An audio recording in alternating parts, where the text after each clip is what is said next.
ஒரு முதிய செல்வந்தர் இருந்தாருங்க. தன்னுடைய காலத்துக்கு அப்புறம் தன்னுடைய செல்வத்தை எல்லாம் யார் பாதுகாப்பா அப்படின்னு நினைச்சு அவரோட 3 மகன்களுக்கு ஒரு பரீட்சை வைக்க எண்ணினார். அவங்க 3 பேரையும் அழைத்து தலா 10,000 ரூபாய் கொடுத்து உங்களுடைய வீட்டை இந்த பணத்தினால நிரப்புங்க அப்படின்னு சொன்னார். மறுநாள் முதலாம் அவன் வீட்டுக்கு செல்லும்போது வீடு ஃபுல்லா வைக்கோலால நிரப்பப்பட்டு அலங்கோலமா இருந்தது.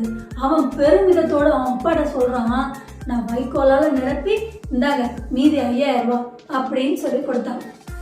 இரண்டாம் அவன் வீட்டுக்கு சென்ற போது வீடு ஃபுல்லா பஞ்சால நிரப்பி இருந்தது.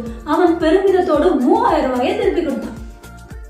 ஆனால் மூன்றாம் அவன் வீட்டுக்கு செல்லும் போது செல்வந்தருக்கு ஆச்சரியம் காத்திருந்தது. அவன் வீடு முழுவதும் ஒளி வெள்ளத்தால் நிரம்பி அழகாக இருந்தது. அவன் சொன்னான், தந்தையே, நீங்கள் கொடுத்த பணத்தில் நான் ஒரு 500 ரூபாய்க்கு விளக்குகள் வாங்கி தீபம் ஏற்றி வீடு ஃபுல்லா ஒளியால் நிரப்பினேன் என்று பணிவோடு சொன்னாங்க.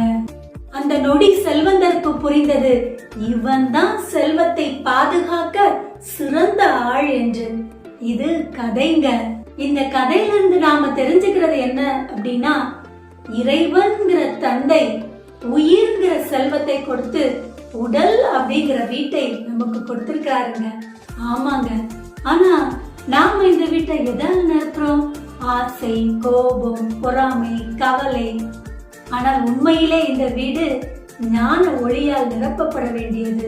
அதனால நாம எல்லாரும் ஆன்மீக வழியில் நடந்து இந்த வீட்டை ஞான ஒளியால் நிரப்புவோம்.